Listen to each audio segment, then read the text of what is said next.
बोलिए शंकर भगवान की जय। श्री लक्ष्मी नारायण भगवान की जय। बोलिए श्री मार्कंडेय पुराण की जय। नारायणं नमस्कृत्य नरं चैव नरोत्तमं देवीं सरस्वतीं व्यासं ततो जय मुदीरये। तो अभी तक आपने सुना कि ऋतध्वज जो नाम राजकुमार है, जिसका नाम कुवलयासव भी है, वो किस प्रकार मदालसा के साथ विवाह करके पाताल लोक में पाताल केतु को मार करके अपने नगर में पहुंचे और पिता से आशीर्वाद प्राप्त किया। समय बीतने लगा। ये दोनों नागकुमार जो हैं ऋतध्वज और मदालसा की कथा सुना रहे हैं। किसको सुना रहे हैं? अपने पिता नागराज को, जिनका नाम है अश्वतर। इतनी कथा सुनाने के बाद आगे सुनाते हैं, कहते हैं कि पिताजी, इसके बाद बहुत समय व्यतीत होने पर राजा ने पुनः अपने पुत्र से कहा। उनसे राजा ने, शत्रुजित नाम के उस राजा ने अपने पुत्र ऋतध्वज को कहा। वो ऋतध्वज जिसका मदालसा के साथ विवाह हुआ। कहा कि बेटा, तुम प्रतिदिन प्रातःकाल इस अश्व पर सवार होकर के, इस घोड़े पर सवार होकर के ब्राह्मणों की रक्षा के लिए पृथ्वी पर विचरण करते रहो। सैकड़ों दुराचारी दानव इस पृथ्वी पर मौजूद हैं और उनसे मुनियों को बाधा न पहुंचे, ऐसी चेष्टा करो। पिताजी की आज्ञा को मान करके उसी के अनुसार राजकुमार उसी दिन से ऐसा ही करने लगे। क्या कि वे पूर्वाह्न में ही, दिन के पहले आधे भाग में ही सारी पृथ्वी की परिक्रमा करके पिता के चरणों में मस्तक झुकाते थे। क्यों? क्योंकि उनके पास ऐसा वेगवान अश्व था जो मन की गति से चलता था। अब एक दिन की बात है कि वे घूमते हुए यमुना तट पर गए और वहां पाताल केतु जो है, उसका छोटा भाई, जिस पाताल केतु का वध किया था राजकुमार ने, उसका छोटा भाई ताल केतु आश्रम बना करके रहता था। राजकुमार ने उसे देखा। वह तो मायावी था। वो मायावी दानव मुनि का रूप धारण किए हुए था। एक ऋषि का रूप उसने बनाया हुआ था और पहले का वैर उसके मन में था। भाई, इसने मेरे भाई को मारा है। तो उस दानव ने पहले के वैर का स्मरण करके राजकुमार से कहा कि राजकुमार, मैं तुमसे एक बात कहता हूं, यदि तुम्हारी इच्छा हो तो उसे करो। हाँ, तुम सत्य प्रतिज्ञ हो, इसलिए तुम्हें मेरी प्रार्थना भंग नहीं करनी चाहिए। मैं धर्म के लिए यज्ञ करूंगा और उसमें अनेक इष्टियां करनी होंगी, तो इन सब के लिए इष्ट का चयन करना भी आवश्यक है, किंतु मेरे पास दक्षिणा नहीं है। इसलिए वीर, तुम सुवर्ण के लिए मुझे अपने गले का ये आभूषण दे दो और मेरे इस आश्रम की रक्षा करो। तब तक मैं जल के भीतर प्रवेश करके प्रजा की पुष्टि के लिए वरुण देवता संबंधी वैदिक मंत्रों से वरुण देवता की स्तुति करता हूँ और स्तुति के पश्चात जल्दी ही आ जाऊंगा। उसके यूं कहने पर राजकुमार ने उसे प्रणाम किया और अपने कंठ का आभूषण उतार करके दे दिया और कहा कि आप निश्चिंत होकर के जाइए और जब तक लौट कर नहीं आएंगे तब तक मैं आपके आश्रम के समीप ही ठहरूंगा, यहीं रहूंगा। तो राजकुमार के इस प्रकार कहने पर वो ताल केतु जो है नदी के जल में डुबकी लगा करके अदृश्य हो गया और वे उसके माया निर्मित आश्रम की रक्षा करने लगे। राजकुमार जो है जल के भीतर से वह राजकुमार के नगर में चला गया और मदालसा तथा अन्य लोगों के समक्ष पहुंच करके इस प्रकार वचन बोला।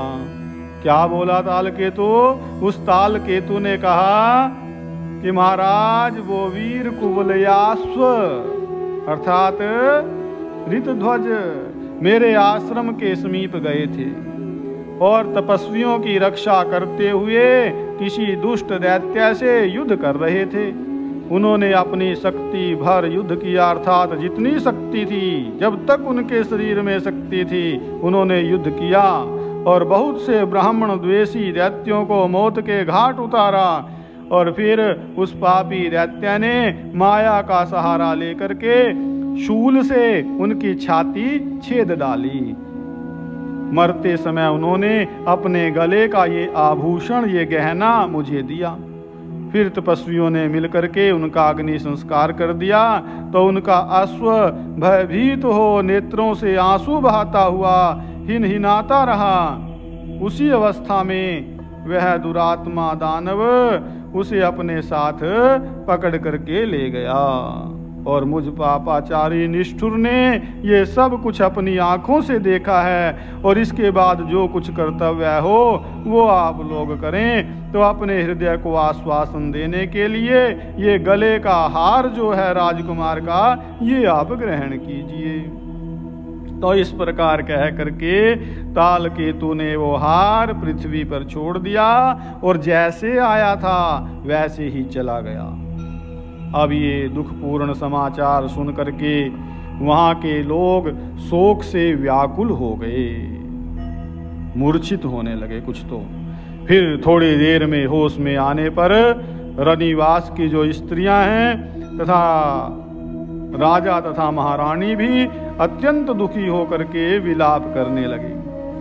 मदालसा ने उनके गले के आभूषण को देखा और पति को मारा गया सुन करके तुरंत ही अपने प्यारे प्राणों को त्याग दिया। तदंतर पुरवासियों तथा महाराज के महल में भी बड़े जोर से करुण क्रंदन होने लगा। राजा शत्रुजित ने जब मदालसा को पति के बिना मृत्यु को प्राप्त हुई देखा तब कुछ विचार करके मन को स्थिर किया और वहां शोक करते हुए सब लोगों से कहा, प्रजाजनों और देवियों, मैं तुम्हारे और अपने लिए रोने का कोई कारण नहीं देखता। सभी प्रकार के संबंध जो हैं अनित्य होते हैं। इस बात का भली भांति विचार करने पर क्या पुत्र के लिए शोक करूं और क्या पुत्र वधू के लिए शोक करूं? सोचने से ऐसा जान पड़ता है वे दोनों तो कृतकृत्य हो गए, वे शोक के योग्य नहीं हैं। जो सदा मेरी सेवा में लगा रहता था और मेरे ही कहने से ब्राह्मणों की रक्षा में तत्पर होकर के मृत्यु को प्राप्त हुआ, वो मेरा पुत्र बुद्धिमान पुरुषों के लिए शोक का, दुख का विषय कैसे हो सकता है? जो अवश्य जाने वाला है उस शरीर को यदि मेरे पुत्र ने ब्राह्मणों की रक्षा में लगा दिया तो ये तो महान अभ्युदय का कारण है। इसी प्रकार उत्तम कुल में उत्पन्न हुई ये मेरी पुत्र वधू यदि इस प्रकार अपने स्वामी में अनुरुक्त होकर के परलोक में उसके पास गई है तो उसके लिए भी शोक करना कैसे उचित हो सकता है? क्योंकि स्त्रियों के लिए पति के अतिरिक्त दूसरा कोई देवता नहीं है। यदि यह पति के न रहने पर भी जीवित रहती तो हमारे लिए, बंधु बांधवों के लिए तथा अन्य दयालु पुरुषों के लिए शोक के योग्य हो सकती थी। लेकिन यह तो अपने स्वामी के वध का समाचार सुन करके तुरंत ही उनके पीछे चली गई है, इसलिए विद्वान पुरुषों के लिए शोक के योग्य नहीं है। शोक तो उन स्त्रियों के लिए करना चाहिए जो पति वियोगिनी होकर भी जीवित हों, जो पति के साथ ही प्राण त्याग देती हैं, वे कभी भी शोक के योग्य नहीं हैं। मदालसा बड़ी कृतज्ञ थी। कृतज्ञ कहते हैं जो किए हुए उपकार को मानता है, और इसीलिए इसने पति वियोग का दुख नहीं भोगा। जो ही लोक तथा परलोक में सब प्रकार के सौख्य प्रदान करने वाला है, उस पति को कौन स्त्री मनुष्य समझेगी। इसलिए मेरा वह पुत्र ऋतध्वज, यह पुत्रवधू, मैं तथा ऋतध्वज की माता, इनमें से कोई भी शोक के योग्य नहीं है। मेरे पुत्र ने ब्राह्मणों की रक्षा के लिए अपने प्राण त्याग करके हम सबका उद्धार किया है। संग्राम में ब्राह्मणों की रक्षा के लिए प्राण त्याग करके मेरे पुत्र ने अपनी माता के सतीत्व, वंश की निर्मलता तथा अपने पराक्रम का त्याग नहीं किया। इसके बाद कुलयास्व की माता ने अपने पति की ओर देखा और कहा कि राजन, मेरी माता और बहन को भी ऐसी प्रसन्नता प्राप्त नहीं हुई जैसी कि मुनियों की रक्षा के लिए पुत्र का वध सुन करके मुझे हुई है। जो शोक में पड़े हुए बंधु बांधवों के सामने रोग से क्लेश उठाते और अत्यंत दुखी होकर के लंबी सांसें खींचते हुए प्राण त्याग करते हैं, उनकी माता का संतान उत्पन्न करना व्यर्थ है। जो गौ और ब्राह्मण की रक्षा में तत्पर हो, रणभूमि में निर्भयता पूर्वक युद्ध करते हुए शस्त्रों से आहत होकर के मृत्यु को प्राप्त हो जाते हैं, वे ही इस पृथ्वी पर धन्य मनुष्य हैं। जो याचकों, मित्रों तथा शत्रुओं से भी कभी विमुख नहीं होते, उसी से पिता वस्तुतः पुत्रवान होता है, और माता उसी के कारण वीर पुत्र की जननी मानी जाती है। तो पुत्र के जन्म काल में माता को जो क्लेश उठाना पड़ता है, दुख उठाना पड़ता है, वह तभी सफल होता है जब पुत्र शत्रुओं पर विजय प्राप्त करे अथवा युद्ध में लड़ता हुआ मारा जाए। इसके बाद जो है राजा शत्रुजित ने अपनी पुत्र वधू मदालसा का दाह संस्कार किया और नगर से बाहर निकल करके पुत्र को जलांजलि दी।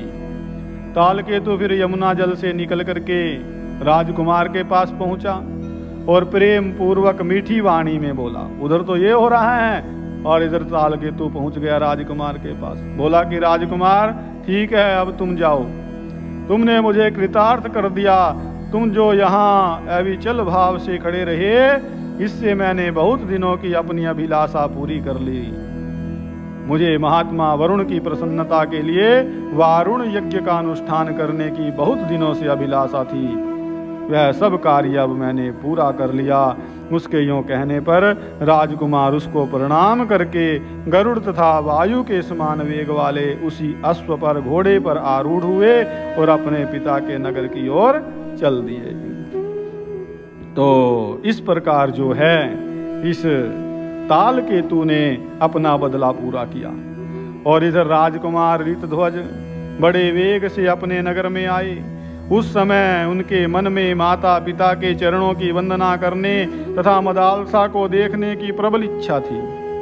वहां पहुंचकर उन्होंने क्या देखा कि सामने आने वाले सभी लोग उद्विग्न हैं, किसी के मुख पर प्रसन्नता का चिन्ह नहीं है, किंतु साथ ही सबकी आकृति से आश्चर्य टपक रहा है, जैसे कुछ आश्चर्य कर रहे हैं, विस्मय कर रहे हैं, और मुख पर अत्यंत हर्ष छा रहा है। पिता माता तथा अन्य बंधु बांधवों ने उन्हें छाती से लगाया और चिरंजीवी रहो वत्स, यह कह करके कल्याणमय आशीर्वाद दिया। राजकुमार भी सबको प्रणाम करके आश्चर्य मग्न होकर के पूछने लगे कि ये क्या बात है। पिता से पूछने पर उन्होंने बीती हुई सारी बातें कह सुनाई। तो अपनी मनोरमा भार्या मदालसा की मृत्यु का समाचार सुन करके तथा माता पिता को सामने खड़ा देख वे लज्जा और शोक के समुद्र में डूब गए। मन ही मन सोचने लगे कि ओहो हाय, उस साध्वी बाला ने मेरी मृत्यु की बात सुनकर ही प्राण त्याग दिए और मैं फिर भी जीवित हूं। मुझ निष्ठुर को धिक्कार है। ओहो, मैं क्रूर हूं, अनार्य हूं, जो मेरे ही लिए मृत्यु को प्राप्त हुई, उस मृगनयनी पत्नी के बिना भी अत्यंत निर्दय होकर के जी रहा हूं। इसके बाद उन्होंने अपने मन के उस आवेग को रोका, मोह को छोड़ा, विचारना आरंभ किया कि वो मर गई, इसलिए यदि मैं भी उसके निमित्त अपने प्राण त्याग दूं तो इससे उस बेचारी का क्या उपकार हुआ। यह कार्य तो स्त्रियों के लिए ही प्रशंसनीय है। यदि बारंबार हाय प्रिय ऐसे कह करके दीन भाव से रोता हूं तो भी ये मेरे लिए प्रशंसा के योग्य बात नहीं है। तो इस समय मेरा कर्तव्य क्या है? पिता की सेवा करना। यह जीवन उन्हीं के अधीन है, इसलिए मैं कैसे इसका त्याग कर सकता हूं? माता पिता के होते हुए कैसे मैं मरूं? लेकिन मैं उसके लिए क्या कर सकता हूं? ठीक है, आज से स्त्री संबंधी जो भोग है उसका परित्याग कर देना मैं उसके लिए उचित समझता हूं। यही श्रद्धांजलि है। यद्यपि इससे भी उस तनवंगी का उपकार नहीं होगा, तथापि मुझको तो सर्वथा विषय भोग का त्याग करना ही उचित है। इससे उपकार अथवा अपकार कुछ भी नहीं होता। जिसने मेरे लिए प्राण तक त्याग दिया उसके लिए मेरा ये त्याग बहुत थोड़ा है।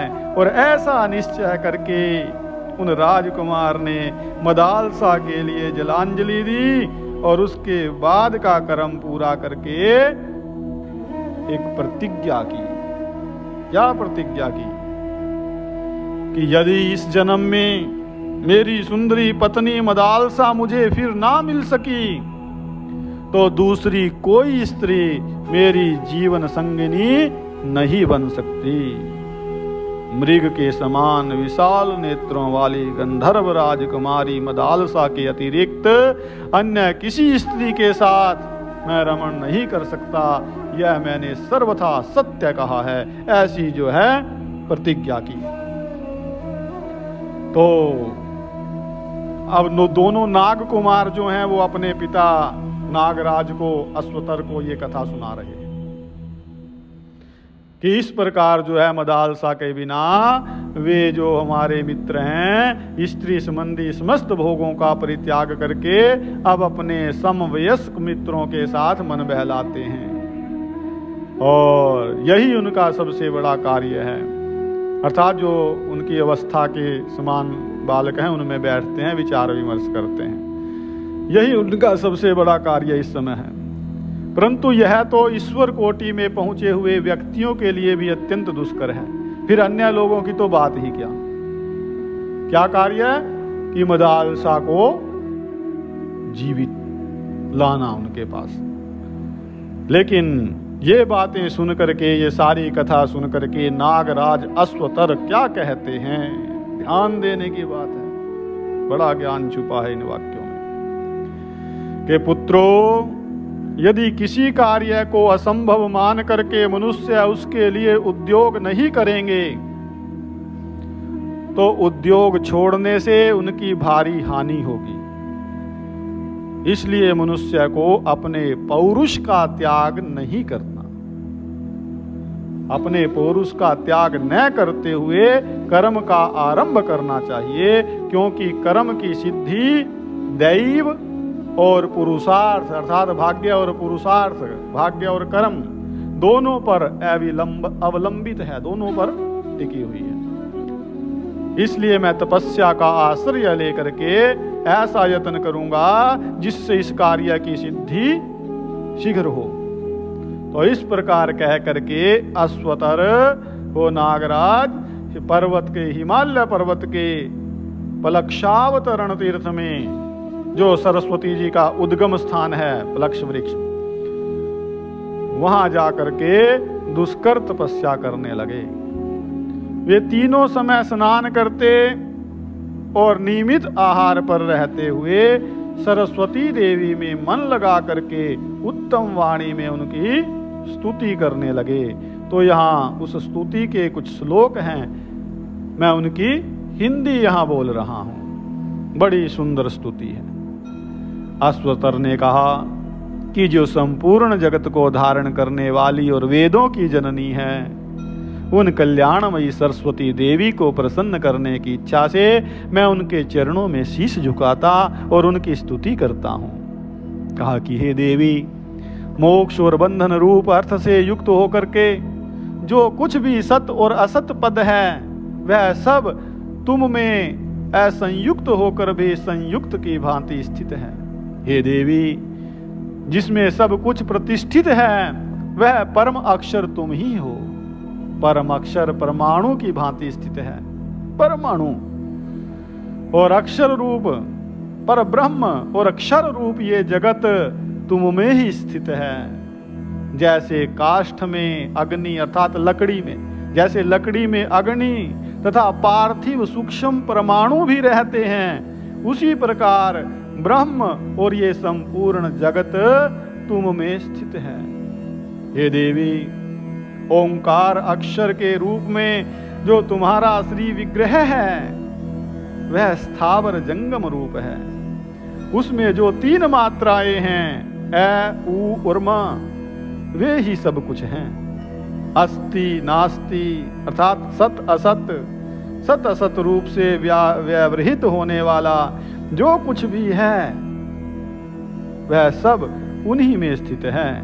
3 लोक, 3 वेद, 3 विद्याएं, 3 अग्नि, 3 ज्योति, धर्म, 3 वर्ग, 3 गुण, 3 शब्द, 3 दोष, 3 आश्रम, तीनों काल, तीनों अवस्थाएं, त्रिविध पितर, दिन रात और संध्या, ये सभी 3 मात्राओं के अंतर्गत हैं। तो ये माँ देवी सरस्वती, इस प्रकार ये सब तुम्हारा ही स्वरूप है। भिन्न भिन्न प्रकार के दृष्टिकोण रखने वाले व्यक्तियों के लिए जो ब्रह्म के आदि एवं सनातन स्वरूप भूत 7 प्रकार की सोम यज्ञ संस्थाएं हैं। ये 7 प्रकार की सोम यज्ञ संस्थाएं क्या हैं? इनके नाम मात्र सुना देता हूं कि अग्निष्टोम, अत्यग्नष्टोम, उक्थ्य, खोड़सी, वाजपेयी, अतिरात्र तथा आप्तोर्याम, ये 7 जो हैं सोम यज्ञ की संज्ञाएं हैं। 7 प्रकार की हावीर यज्ञ संस्थाएं हैं। वो कौन सी हैं? अग्न्याधान, अग्निहोत्र, दर्श पूर्णमास, चातुर्मास्य, आग्र्यणेष्टि, निरूढ़ पशुबंध तथा सौत्रामणि, ये सब हविर यज्ञ संस्थाएं हैं। और 7 प्रकार की पाक यज्ञ संस्थाएं वेद में परिणित हुई हैं। ये कौन सी हैं? उत, प्रहुत, आहुत, शूलगव, बलिहरण, प्रत्यवरोहण तथा अष्टकाहोम, ये 7 पाक संज्ञ संस्थाएं हैं। तो उन सबका अनुष्ठान ब्रह्मवादी पुरुष तुम्हारे अंगभूत मंत्रों के उच्चारण से ही तो करते हैं। उक्त 3 मात्राओं से परे जो अर्ध मात्रा के आश्रित बिंदु है ओमकार का, उसका वाणी द्वारा निर्देश नहीं किया जा सकता। यह अभिकारी, अक्षय, दिव्य तथा परिणाम शून्य है। परिणाम शून्य, हे देवी, वह आपका ही स्वरूप है, जिसका वर्णन मेरे द्वारा असंभव है। मुख, जीभ, तालु और ओठ आदि किसी भी स्थान से उसका उच्चारण नहीं हो सकता। कहा कि इंद्र, वसु, ब्रह्मा, चंद्रमा, सूर्य और अग्नि सब वही है। वही संपूर्ण जगत का निवास स्थान, जगत स्वरूप, जगत का ईश्वर एवं परमेश्वर है। सांख्य, वेदांत और वेदों में उसी का प्रतिपादन हुआ है और अनेकों शाखाओं में उसी के स्वरूप का निश्चय किया गया है। वह आदि अंत से रहित तथा सत असत से विलक्षण होता हुआ भी सत्स्वरूप ही है। अनेक रूपों में प्रतीत होता हुआ भी वो एक ही है और एक होकर भी जगत के भेद का आश्रय लेकर के अनेक दिखाई देता है। वह नाम रूप से रहित 6 गुण, 6 वर्ग तथा 3 गुणों से 3 गुण जो हैं वो उसी के आश्रित हैं। वह एक ही परम शक्तिमान तत्व है जो नाना प्रकार की शक्ति रखने वाले जीवों में शक्ति का संचार करता है। सुख दुख तथा महासौख्य सब उसी अर्धमात्रा रूप तुरीय पद के स्वरूप हैं। तो इस प्रकार जो है तीनों मात्राओं से अतीत जो तुरीय धाम रूप ब्रह्म है वह तुम ही में अभिव्यक्त होता है। हे देवी, इस तरह सकल निष्कल अद्वैत निष्ठ तथा द्वैत निष्ठ जो ब्रह्म है वह भी तुमसे व्याप्त है।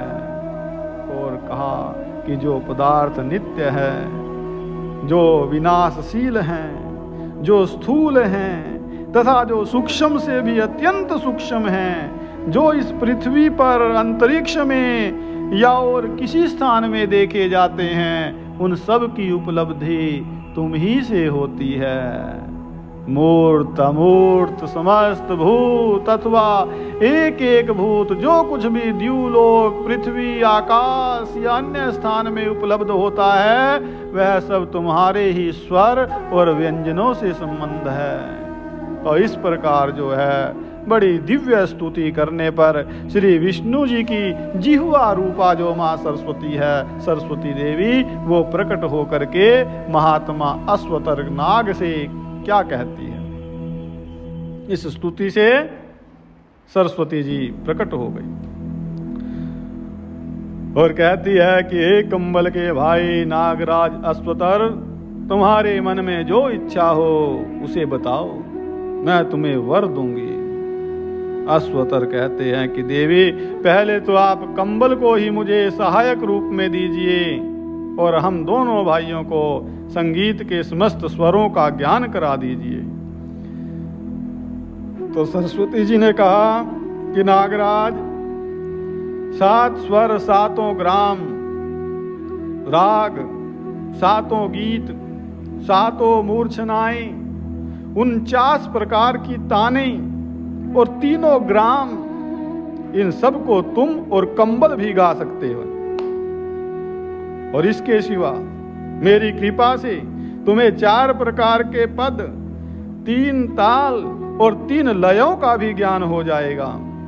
मैंने 3 यति और 4 प्रकार के बाजों का ज्ञान भी तुम्हें दे दिया और यह सब तो मेरे प्रसाद से तुम्हें मिलेगा ही। और भी इसके अंतर्गत जो स्वर व्यंजन संबंधी विज्ञान है वह सब भी तुमको और कंबल को मैंने प्रदान किया।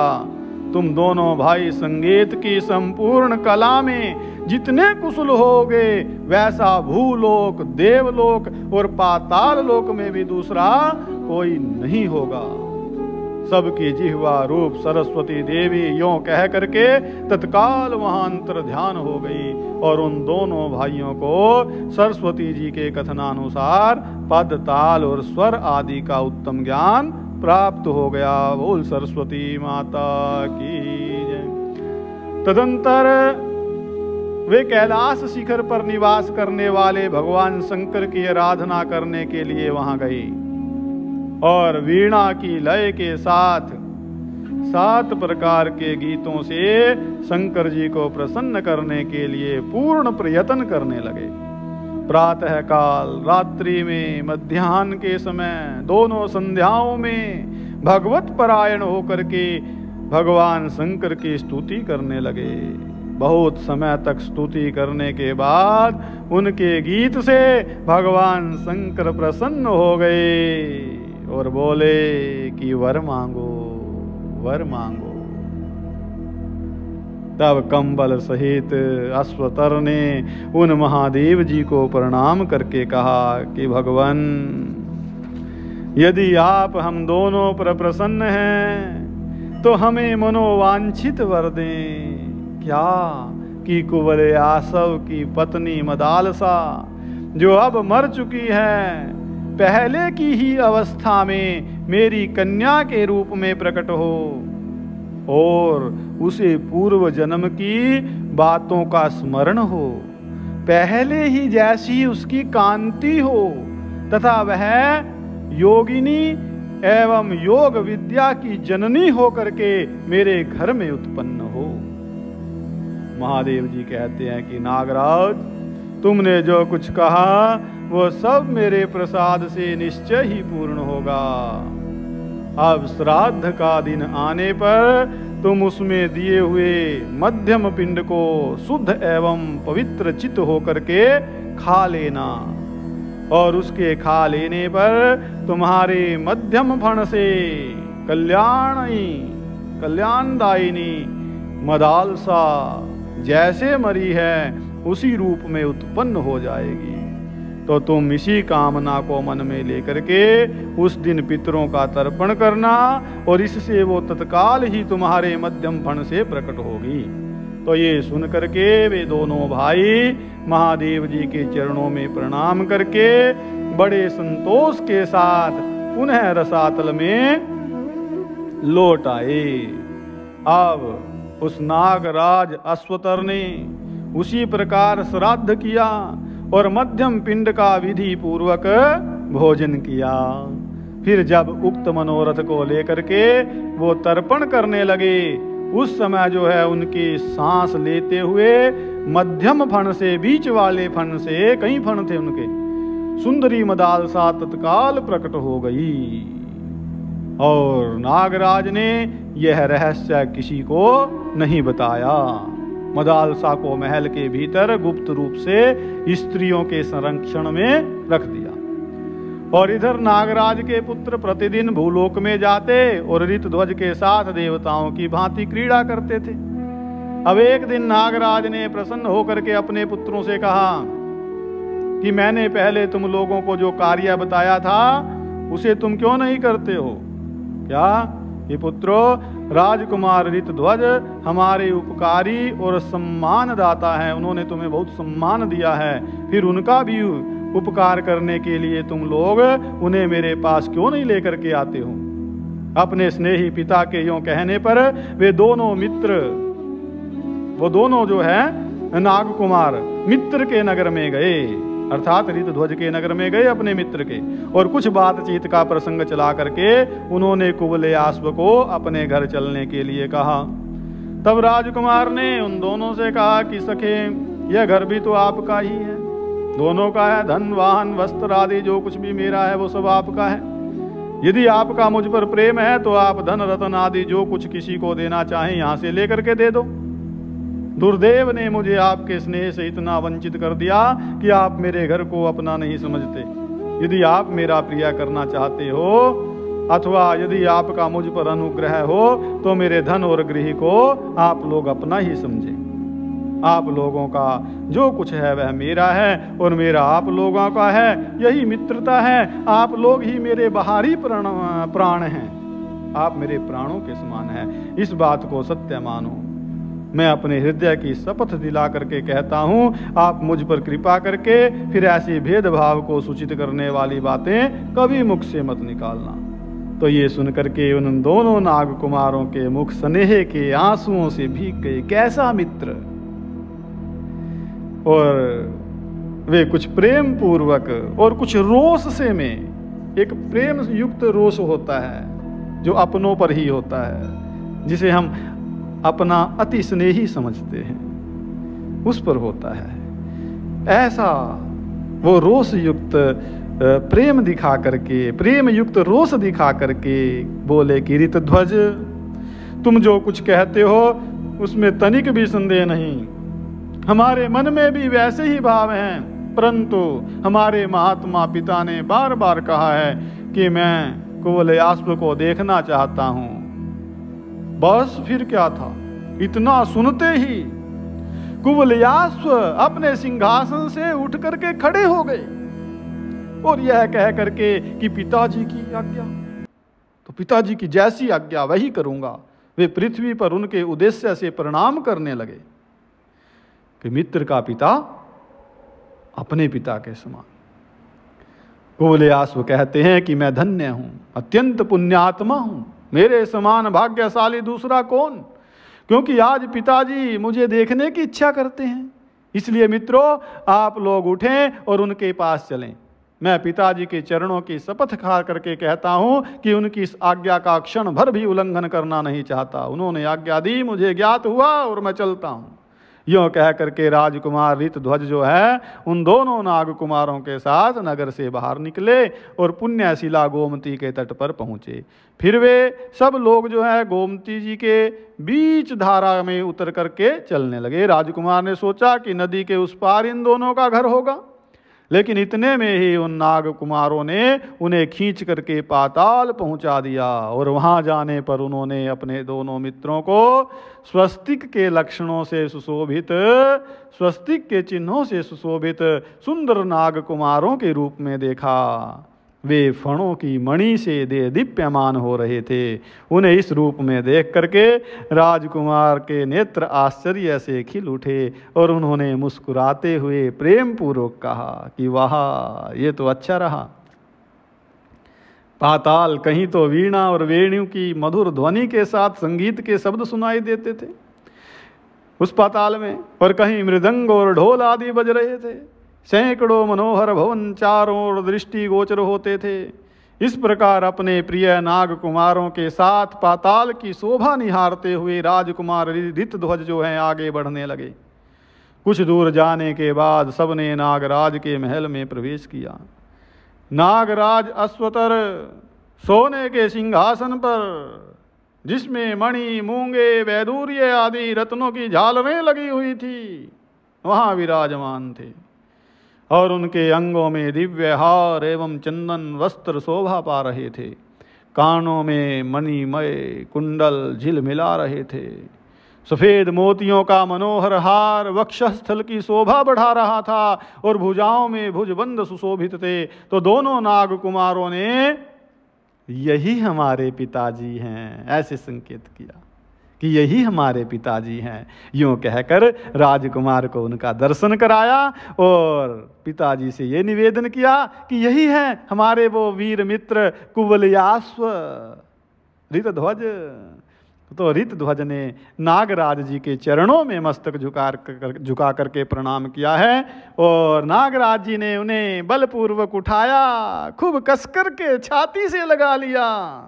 वात्सल्य, यहाँ वात्सल्य भाव प्रकट हुआ और फिर उनका मस्तक सूंघ करके कहा कि बेटा चिरंजीवी हो, शत्रुओं का नाश करके पिता माता की सेवा करो। वत्स तुम धन्य हो, क्योंकि मेरे पुत्रों ने परोक्ष में भी, तुम्हारे ना होते हुए भी मुझसे तुम्हारे असाधारण गुणों की प्रशंसा की है ना?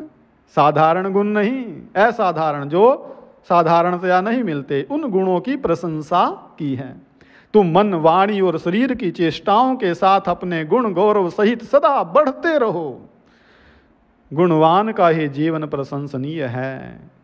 गुणहीन मनुष्य तो जीते जी ही मरे के समान है। गुणवान पुत्र पिता माता को शांति एवं संतोष प्रदान करता है। देवता, पितर, ब्राह्मण, मित्र, याचक, दुखी तथा बंधु बांधव भी गुणवान पुरुष के चिरंजीवी होने की अभिलाषा करते हैं। वो सब चाहते हैं कि ये चिरंजीवी हो, इसकी आयु लंबी हो। कौन कौन? दोबारा बोलूं?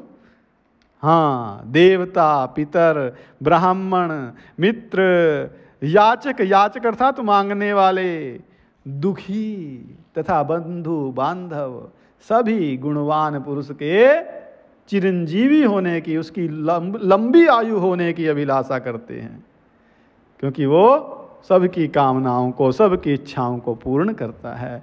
जिनकी कभी निंदा नहीं हुई, जो दीन दुखियों पर दया करके तथा आपत्तिग्रस्त मनुष्य जिनकी शरण लेते हैं, ऐसे गुणवान पुरुषों का जन्म ही सफल है। वीर कुवलयासव से इस प्रकार कह करके उनका स्वागत सत्कार करने के लिए नागराज अपने पुत्रों से बोले कि बेटा, कर्मशः स्नान आदि सब कार्य पूरा करके इन्हें इच्छानुसार भोजन कराओ और उसके बाद हम लोग जो हैं इनसे मन को प्रसन्न करने वाली बातें करते हुए कुछ काल तक एक साथ बैठेंगे। राजा शत्रुजित के पुत्र ने चुपचाप उनकी आज्ञा स्वीकार की। तत्पश्चात सत्यवादी नागराज ने अपने पुत्रों तथा राजकुमार के साथ प्रसन्नतापूर्वक भोजन किया और इसके बाद ऋतध्वज को उन मदालसा की प्राप्ति कैसे होती है। और ये मदालसा कोई साधारण स्त्री नहीं है, ये अपने बच्चों को जो ज्ञान देती है, कैसा उपदेश देती है, दिव्य दिव्य। ये सब जो है आगे की कथा का विषय रहेगा। और अभी जो है कथा को यहीं विश्राम देते हैं। बोलिए श्री मार्कंडेय पुराण की जय हो। श्री लक्ष्मी नारायण भगवान की जय। बोल शंकर भगवान की जय। सर्वे भवन्तु सुखिनः, सर्वे सन्तु निरामया, सर्वे भद्राणि पश्यन्तु, मा कश्चित् दुःखभाग् भवेत्। ओम शांति शांति शांति।